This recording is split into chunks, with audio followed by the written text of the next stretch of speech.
So you just spent thousands of dollars on a recent Disney trip, or maybe you're about to spend thousands of dollars. Well, today we're going to give you 5 tips on how to pay off your Disney vacation. So if that interests you, hit that subscribe button and stay tuned.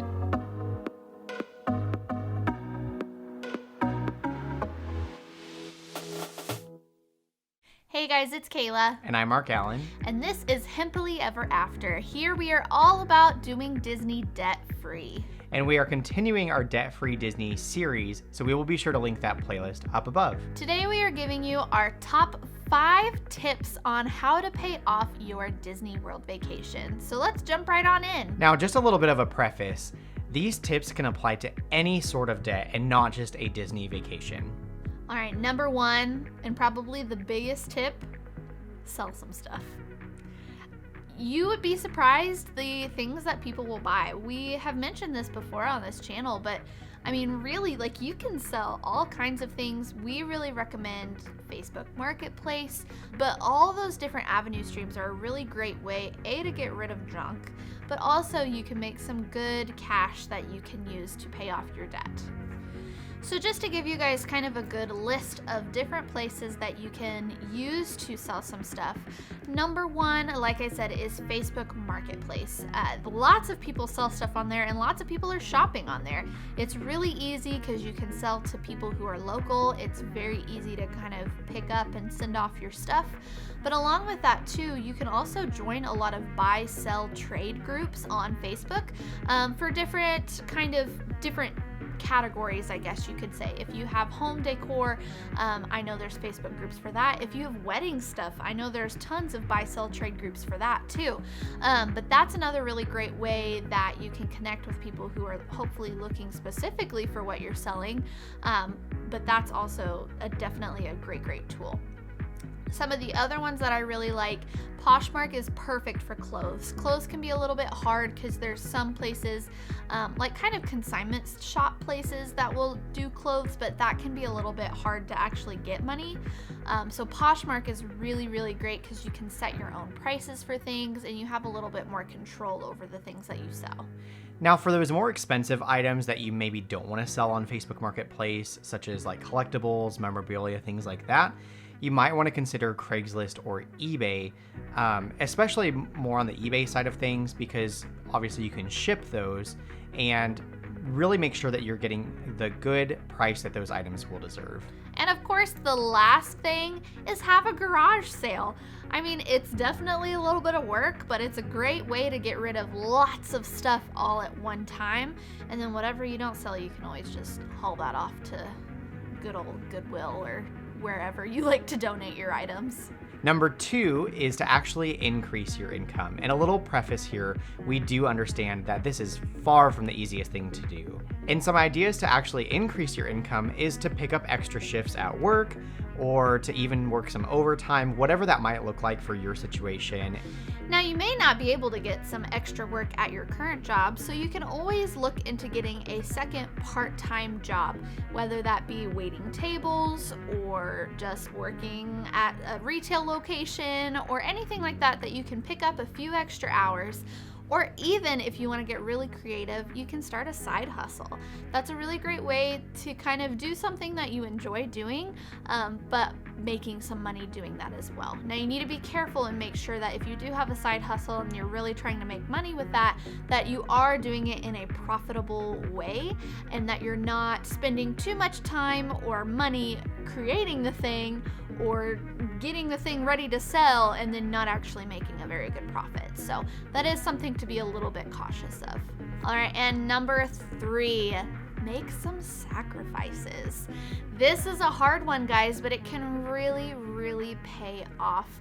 The biggest thing to keep in mind is that it's only temporary. This isn't something you have to do forever, but it is until you get that debt paid off, because right now that is the most important thing. And to segue right off of that, debt steals your income. And so you do have to make sacrifices to really get that debt paid off as quickly as possible, because every month or every week, every single day that you have that debt sticking around, it's stealing your income. So the easiest way to do this is to really look at every choice you make and say, is this a want or is this a need? And if it's a want, you probably don't need it right now. Really just focus on necessities. So clothing, food, shelter, electricity, those kind of basic needs. Those you have to pay for. So definitely take a focus on those. But then some of those things that are wants, maybe it's going out to the movies or going to different restaurants or any of those types of kind of entertainment things, or just going on shopping sprees. You don't need to do that. Put those things on hold until you get your debt paid off. Right along with that, maybe do a no buy month, or even better yet, those apps that are really tempting like DoorDash, Uber Eats, Amazon. We see you. Maybe delete those off of your phone for a month and realize how much money you're spending on those in a given month. And finally, don't take another vacation. We've been guilty of this, not necessarily that we've had vacation debt, but we've had debt that we needed to pay off, but we keep taking vacations and the debt keeps not getting paid off. So make that sacrifice and really put those trips on hold until you get your current situation under control. Number 4, don't create more debt. It's that simple. And I know that this might be a little harsh or even not easy in everyone's situation. You know, say for example, if you have a water heater go out or something like that, and we've talked all about this and why an emergency fund is important for those types of situations, because it creates more debt if you don't have an emergency fund. So to do this, first of all, cut up that credit card, because you know that if you keep that, it's gonna get you in trouble. If you aren't ready to cut it up, that's totally fine. Lock it away into a safe that you know it's not going to be easily accessible. That way you're not tempted to use it for emergencies. The other thing too is don't finance anything. Don't be going and buying yourself a new car or getting yourself a pet loan or any of those silly things that you don't need to be going into debt for. Don't do it. Just work on paying off the debt that you currently have, whether it's for your vacation or for your life. Get that stuff done first, and then you can worry about saving up, not financing, saving up for that new car. And number 5, this is my favorite tip, and that is to motivate yourself.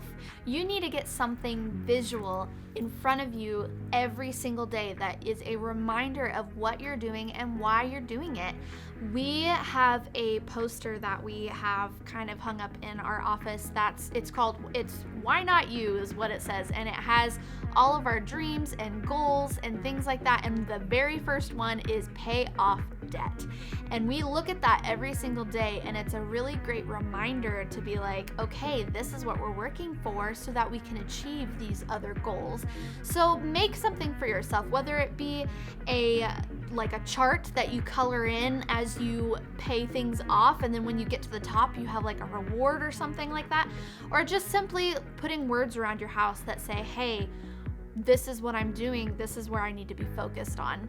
It really, really, truly makes an impact on your day-to-day because it makes you think about it. So definitely find ways to motivate yourself. Another way to motivate yourself is actually celebrate when a debt is paid off. Now, if you're maybe just paying off your first credit card out of many, this might not be, going out and buying a new car, because that's just not going to help, quite honestly. But maybe go out to dinner, have a bottle of champagne, whatever that looks like for you, whatever you like to do, whether that's going and getting ice cream or going to see a movie. Or maybe even too, like if you're doing this to save up for a Disney trip, your Disney trip can be your celebration. Yeah. Now that you have some great ideas on how to pay off your trip, check out our video on our 3 ways to pay for your Disney vacation after this video. What questions do you guys have for us? Be sure to leave those in the comments below, and we will definitely answer those. And if you found value in this video, make sure you give us a big thumbs up and subscribe for more debt-free Disney tips. And as always, that's all we have for you guys today. Now go create your ever after.